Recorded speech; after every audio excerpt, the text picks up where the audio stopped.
Welcome everyone, good morning.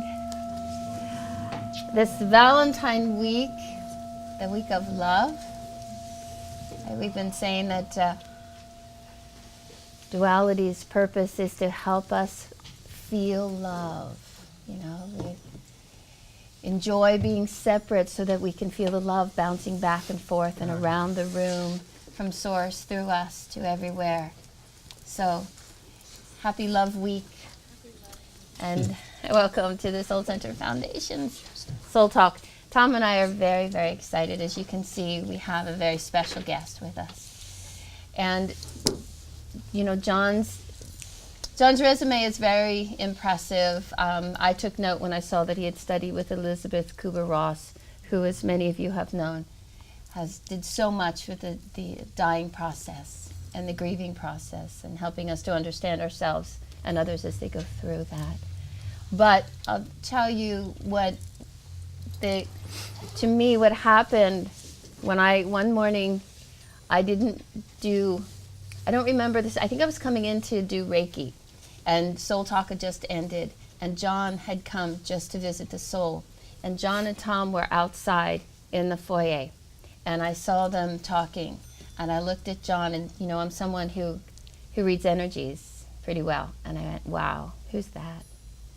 And then he left some books with us, and we read the books, and we're just so inspired that we're thrilled that he agreed to come in to do the Soul Talk with us today. And then this afternoon, for those of you who can stay, he's going to be doing a workshop as well. And please join us on Soul TV, because he'll be doing Soul Live on Wednesday night, and you can join us in the audience at 7 o'clock if you'd like. And we'll see what else we could squeeze out of him. Yeah. So true. But I like him. He's a Jersey guy. Being a Jersey girl, right? That's right. I'm from Jersey. We got you sandwiched. So we're going to start with our invocation, have a little chant, and then John will lead us in a meditation, and then the Soul Talk, okay? So let's bring our hands together, folded in this amazing energy that's here. Been with us all morning, quite frankly. We showed up to it. Now it's doubled and tripled, and I think by the time we're done, you and I will be at a elevation, a vibration that is much closer to our soul and much closer to the reality and much closer to that one love. So please pray after me. O Infinite Spirit. O Infinite Spirit. Beloved of our hearts. Beloved of our hearts. Divine Mother. Divine Mother. Of unconditional love. Of Unconditional love. Heavenly Father. Heavenly Father. Of ever new joy. Of Ever new joy. Masters of peace. Masters of peace. And Lords of wisdom. And Lords of wisdom. We open our hearts and minds We open our hearts and minds to receive fully to receive fully the inflow of your love and wisdom. the inflow of your love and wisdom. Touch our hearts. Touch our hearts, That each of us might feel that each of us might in feel a tangible way in a tangible way your indwelling presence, your indwelling presence, unconditional love, unconditional love, ever new joy, ever new joy, and the bliss of our being. and the bliss of our being. We thank you in advance We thank you in advance that this is so. that this is so. Om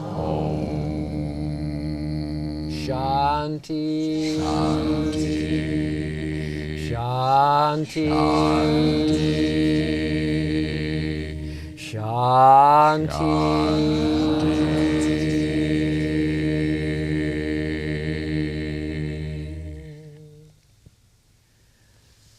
Let your hands and arms release down. Sit in your meditation postures, and that little extra effort to sit a little straighter than taller rather than resting too much with your backs up against the chair. Just that little effort can create such a dynamic with the energy flow, because there is a lot of energy here right now. We want it to flow in rather than out, into the spine and into the brain.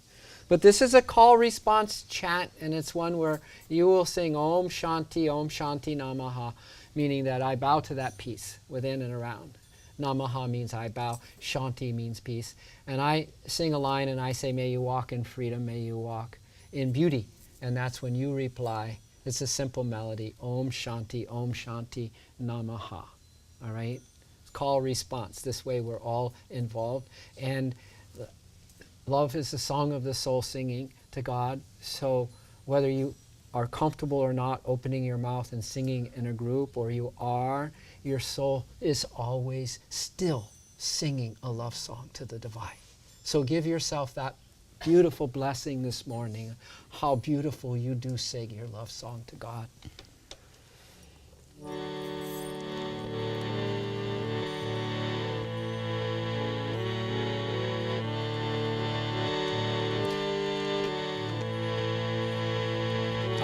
Let's sing your line. Om Shanti Om Shanti Namaha. Om Shanti Om Shanti Namaha. May you walk in freedom. May you walk in peace. Here you go. Om Shanti Om Shanti Namaha. Om Shanti Om Shanti Namaha. May you walk in freedom. May you walk in peace. Om Shanti Om Shanti Namaha. Om Shanti Om Shanti Namaha. May you walk in freedom. May you walk in peace. Om Shanti Om Shanti Namaha. Om Shanti Om Shanti Namaha. May you walk in freedom. May you walk in peace. Om Shanti Om Shanti Namaha. Om Shanti Om Shanti Namaha. May you walk in freedom. May you walk in peace. Om Shanti Om Shanti Namaha. Om Shanti Om Shanti Namaha. May you always walk in peace. Om Shanti Om Shanti Namaha.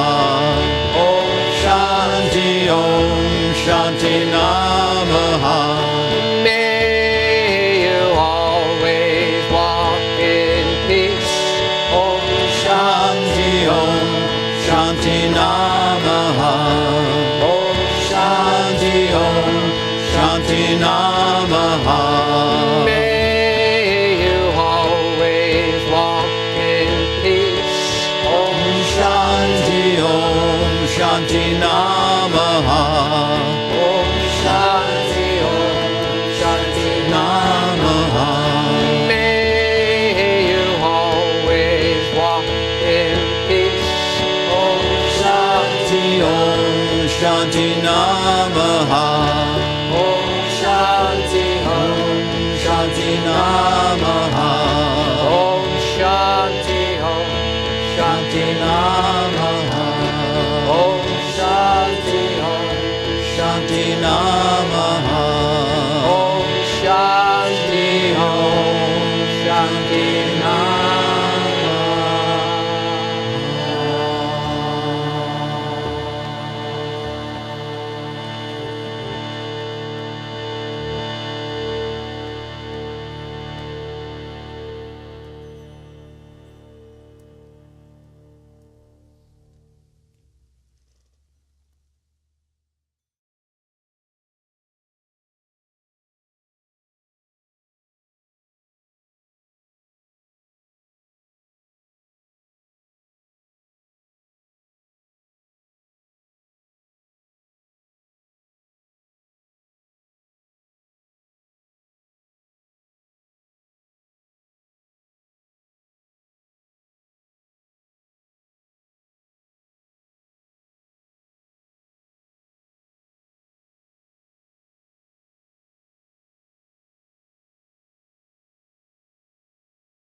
Just allow yourself to feel this moment,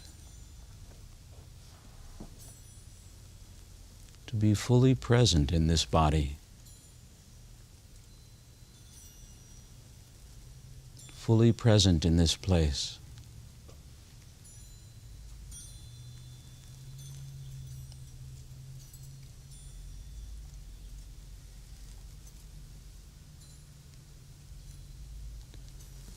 Allowing the breath to breathe itself. No effort to change the breath in any way. No need to change anything. Just awareness receiving life exactly as it is in precisely the moment it's happening.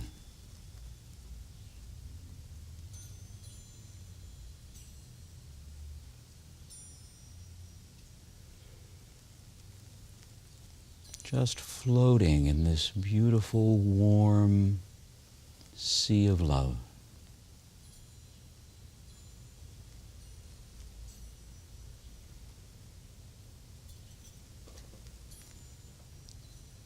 Fully receiving the beautiful energy created by our singing together. Singing to God, singing to the One.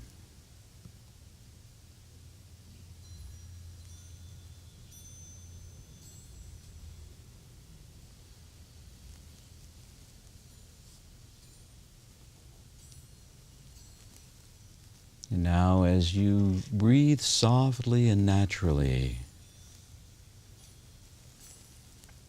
allow your attention to come to the center of the chest, to the heart space.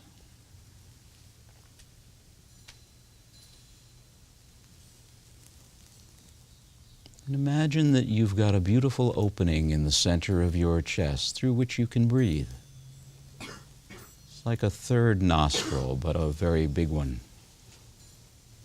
You continue breathing through your nose, but also envision breath flowing into the chest, directly into the heart.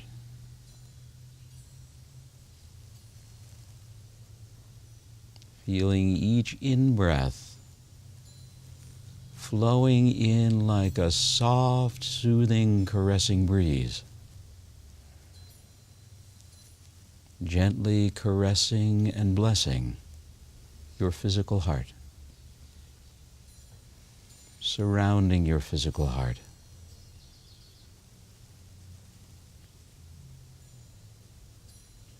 With love and gratitude for all it does for you without ever having to be asked. Because we're in a safe place with safe people, allowing the armoring around the heart to soften.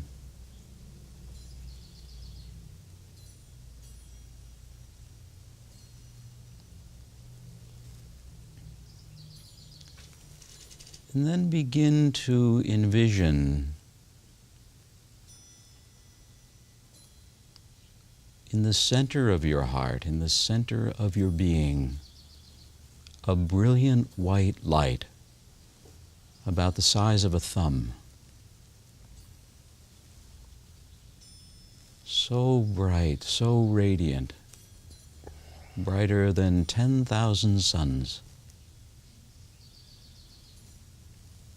In India, it's known as the Hridayam, the spiritual heart.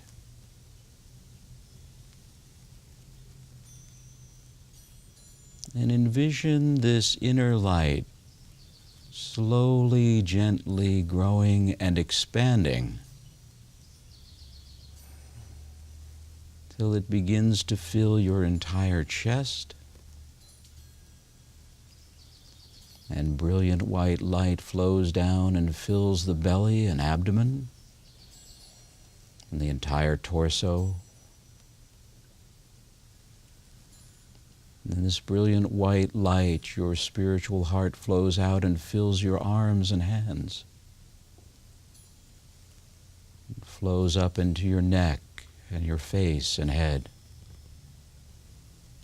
and down into your legs and feet.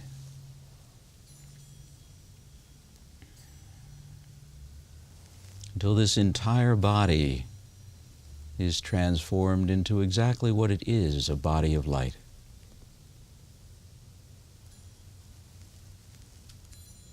Let your light continue growing outward until it begins to touch and then mix and mingle and blend with the light shining forth from every other being in this room. Until we all begin to merge into the one light we all share. Let it fill this entire room. Let it flow out beyond the walls of this room. And just allow yourself to float in this beautiful ocean of brilliant white light.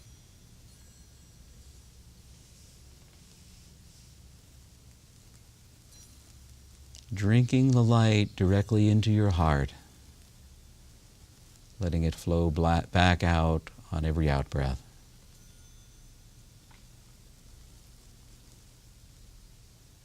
Drinking it in as nourishment for your own being, as a reminder of who you truly are.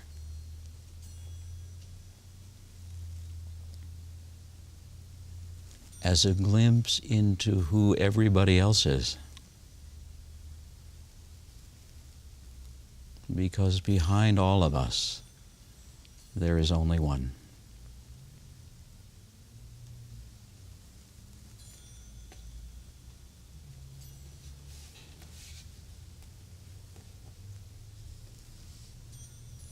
And send out a blessing to everyone on earth who is suffering in this moment.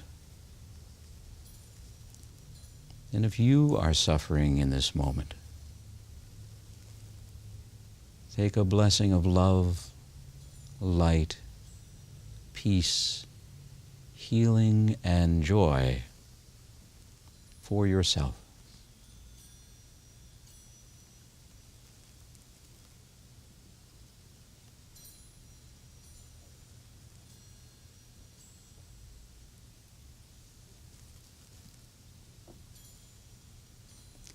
You deserve it.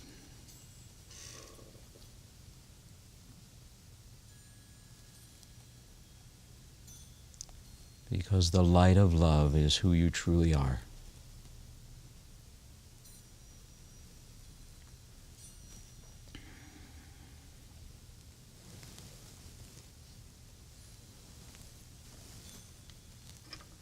In a moment, I'm going to ring the gong 3 times. As I do, just allow your eyes to stay gently closed and let yourself continue to float in love, light, peace, healing, and joy. May all beings everywhere, including you, be happy. May all beings everywhere, including you, know peace. May all beings everywhere, including you, be free from suffering. And may all beings everywhere, including you, be allowed the grace to experience truly unconditional love.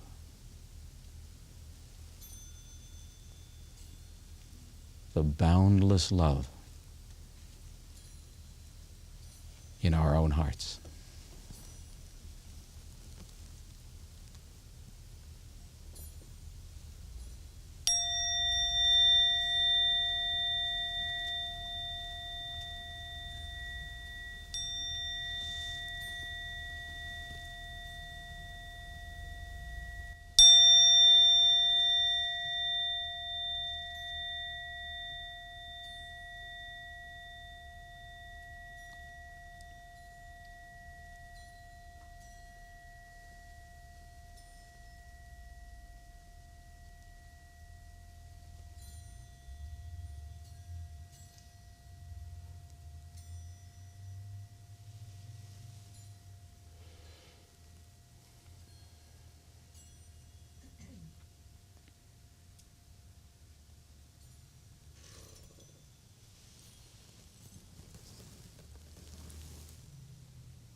As it feels comfortable to you, very gently and slowly begin to open the eyes, using soft, unfocused gaze, just allowing the room to come back into focus slowly and gently.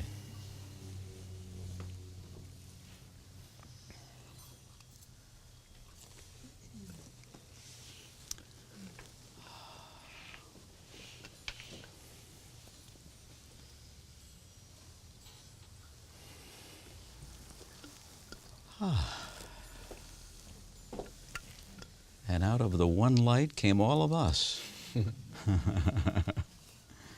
Good morning. Namaste.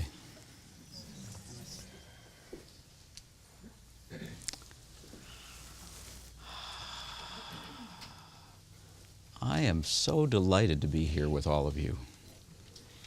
And to take a few minutes to reflect on what it is that we mean when we say we're all one.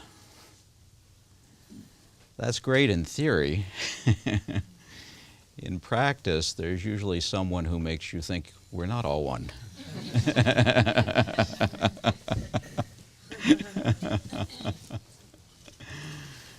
And the short form of the story is whoever that is can be our greatest teacher. You know, it's an interesting thing that I've been consciously walking this thing we call the spiritual path for about 42 years now, 43 years. And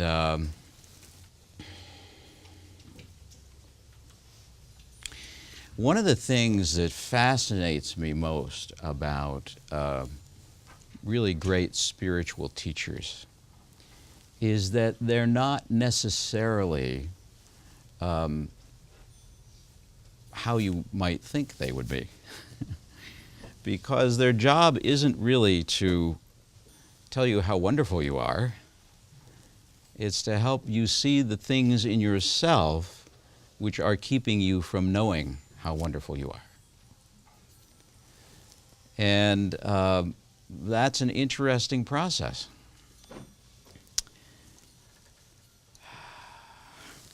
There's a story I'm going to share with you this morning. Some of you know Ram Dass. You know Ram Dass? Anyone? Who has been a dear friend and teacher in my life. We met in 1973.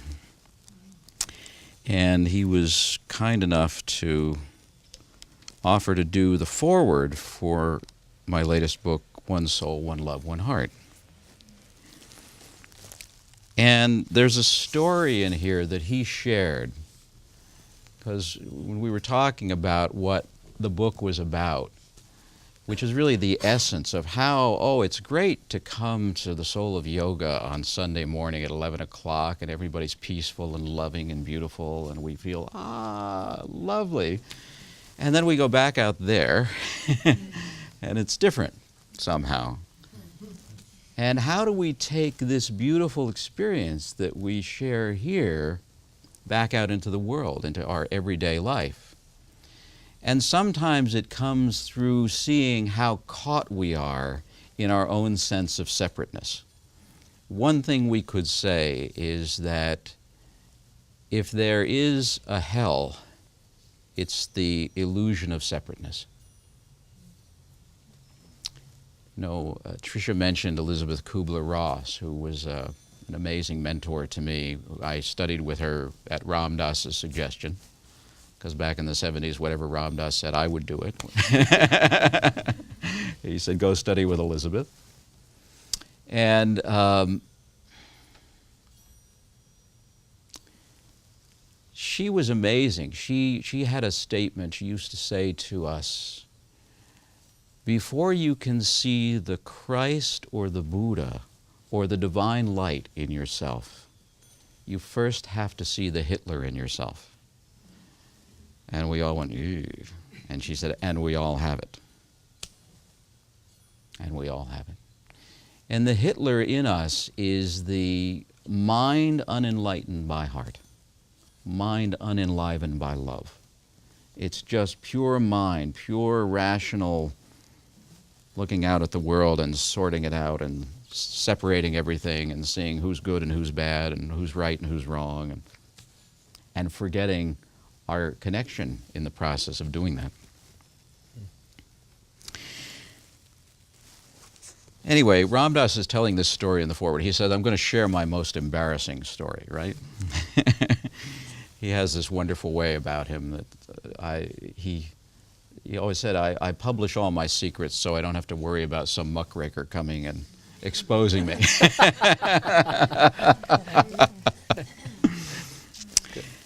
So he's talking about, he came back, his first trip to India was in 1967, and he came back to America and started lecturing about yoga and meditation, which really started the ball rolling that's rolling here this morning. So this is a story about his second trip to India. When I went back to India in 1971, a sizable group of young Westerners followed me. To my eventual chagrin, they wound up taking up much of my guru's time and energy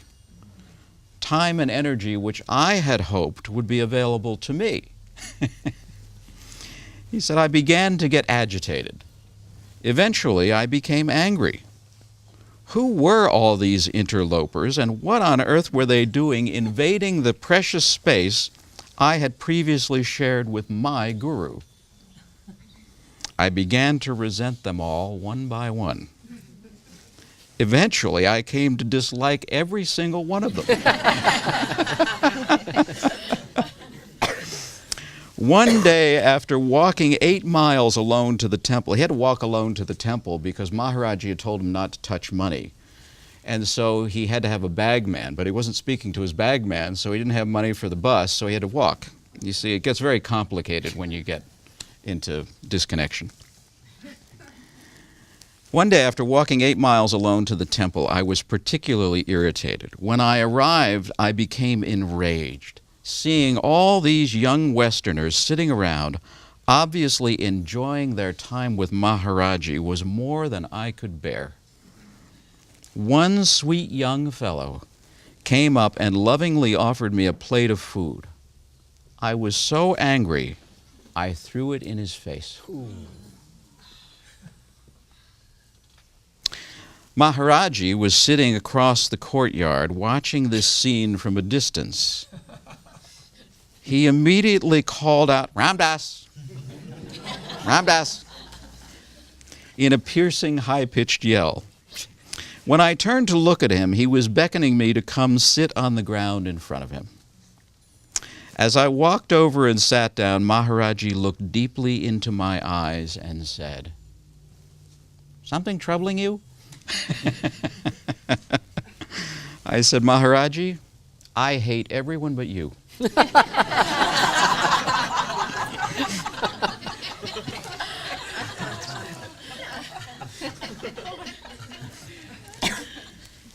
He seemed unperturbed, but looked at me more intensely.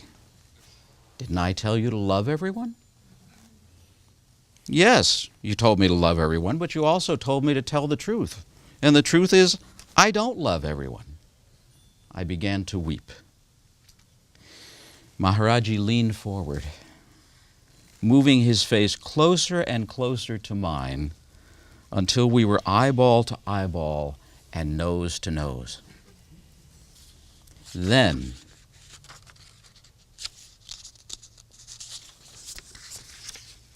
ever so lovingly, just barely above a whisper, he said, Love everyone and tell the truth.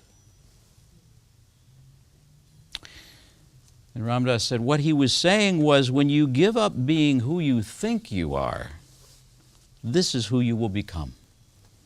You will become pure love and pure truth. When you finish being your ego, you will be soul. And the soul is love. Now, I can say that when I met Ram Dass 2 years later, he did seem to be pretty loving and very truthful, and became a great inspiration in my life. And there's another story in One Soul, One Love, One Heart, which is my story. Now, it's about my father, who happened to be probably the most difficult relationship for me in this lifetime. Now, I don't know about you. You all probably have angelic parents. Right? I just, I had weird karma, so I got this strange man as my father. And he was, for much of my adult life, he was a very serious alcoholic.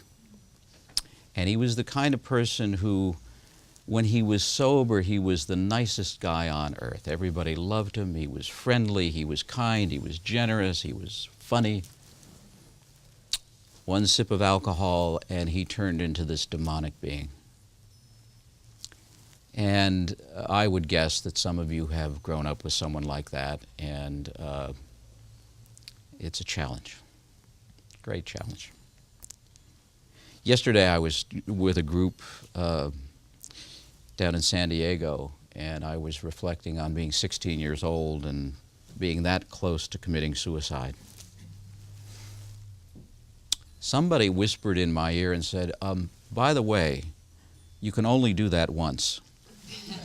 In case you hadn't thought of that.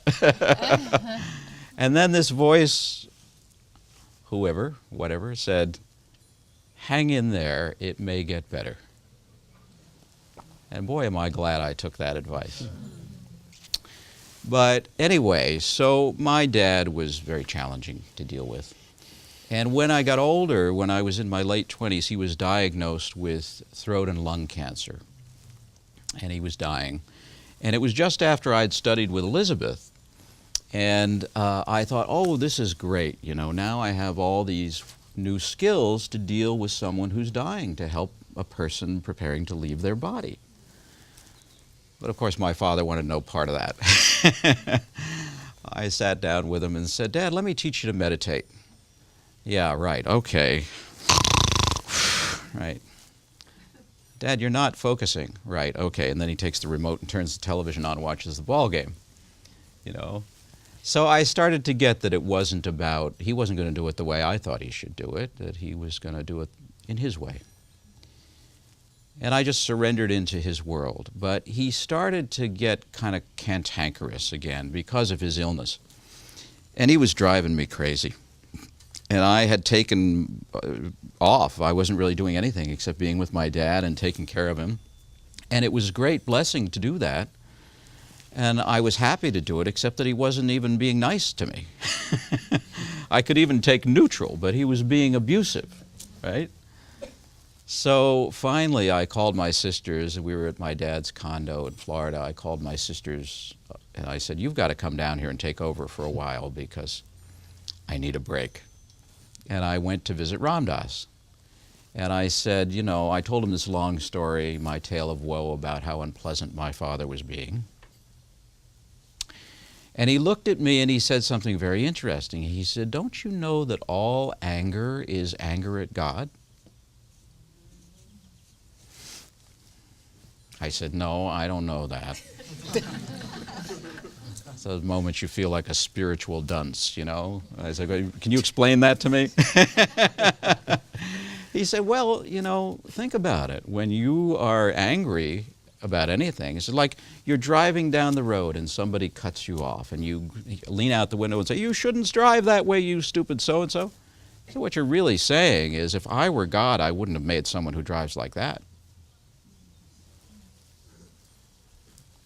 And it's really looking at anything that gives rise to anger and saying, well, if I were God, I would have done this differently. I wouldn't have made this person this way. I wouldn't have made the world this way. I wouldn't have made whatever.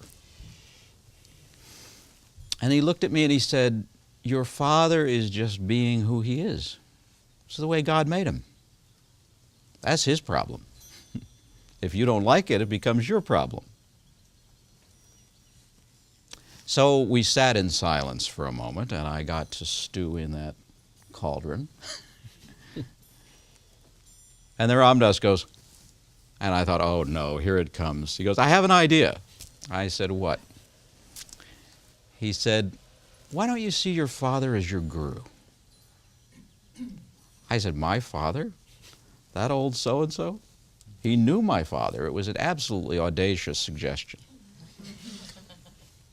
And he looked at me and he said, well, who else could he possibly be?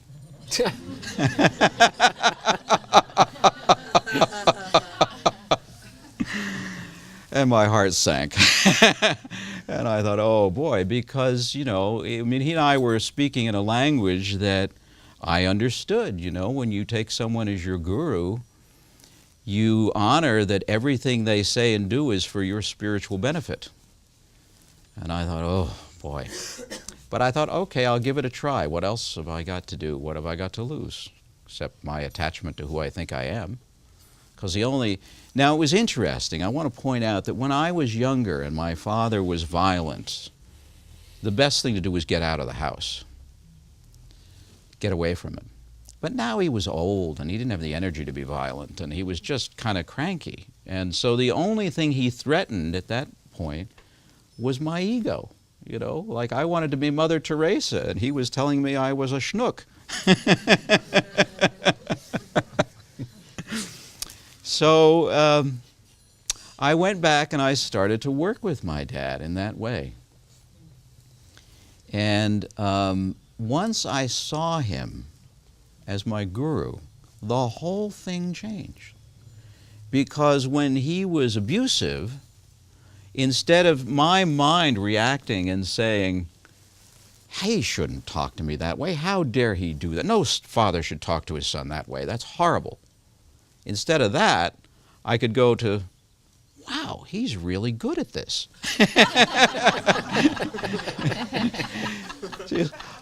Like my friend Stephen Levine always said, he said, our parents are so good at pressing our buttons because they installed all of them.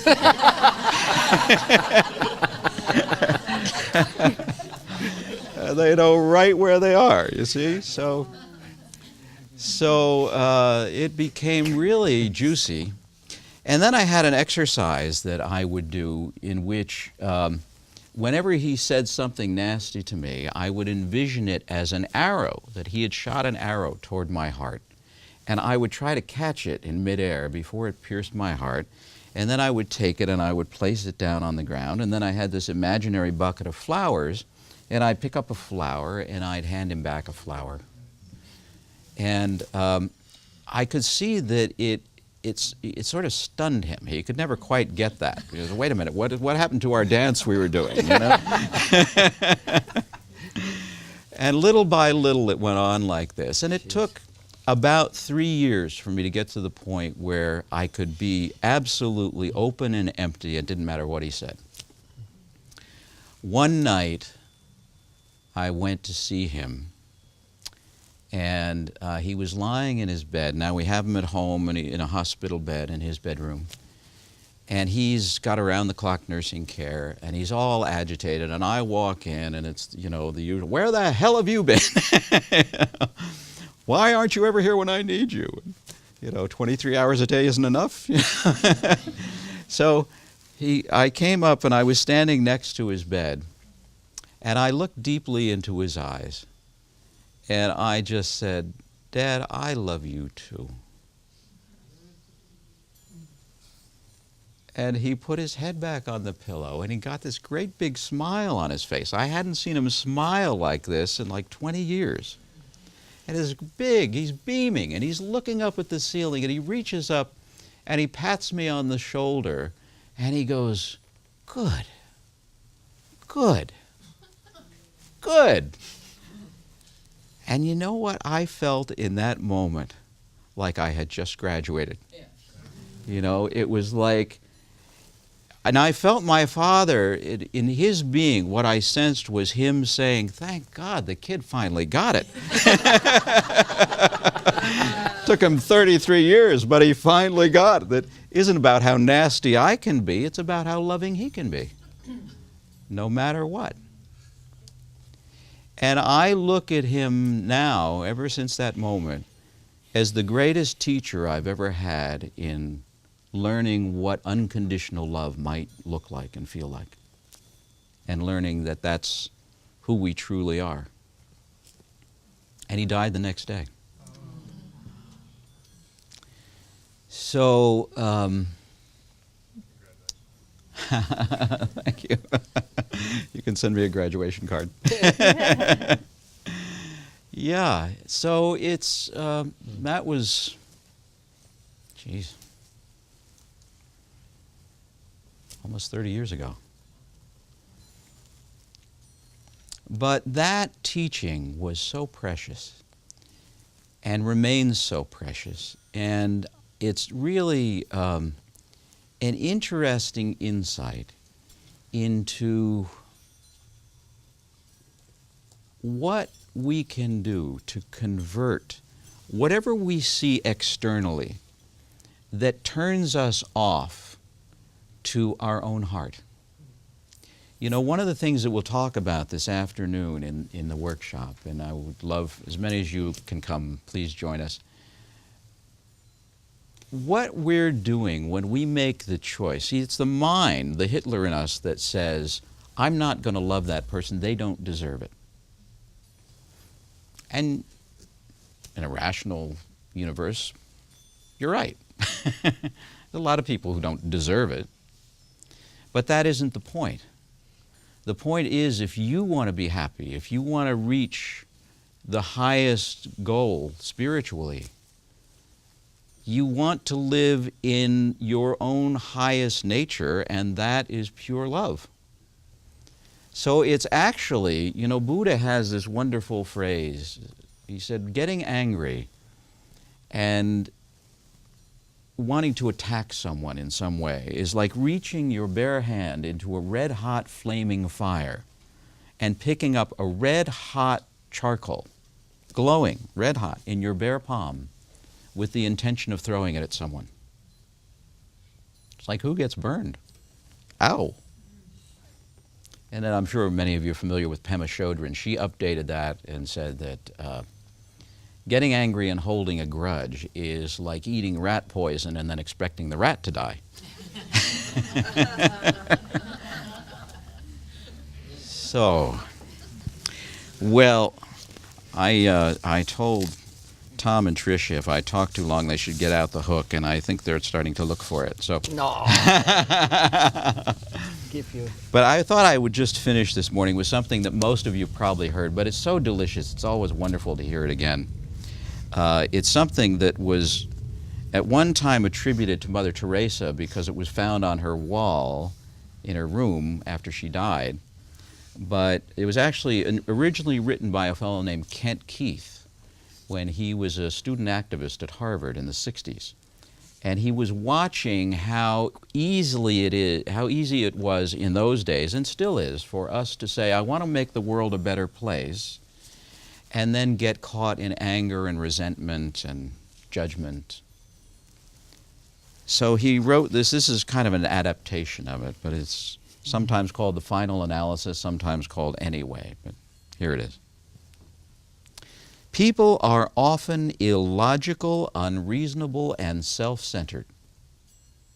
Love them anyway. If you are kind, people may accuse you of selfish, ulterior motives. Be kind anyway. If you are successful, you will win some false friends and some true enemies. Succeed anyway. If you are honest and frank, people may cheat you. Be honest and frank anyway. What you spend years building, someone may destroy overnight. Build anyway. If you find serenity and happiness, they may be jealous. Be happy anyway. The good you do today, people will often forget tomorrow. Do good anyway. Give the world the best you've got, and it may never be enough. Give the world the best you've got anyway. You see, in the final analysis, it was all between you and God. It never was between you and them anyway. Well, thank you so much for inviting me to be here with all of you this morning. This is just delicious. What a wonderful group. So if you can come back this afternoon, please do. If not, go with blessings. Enjoy life. Namaste.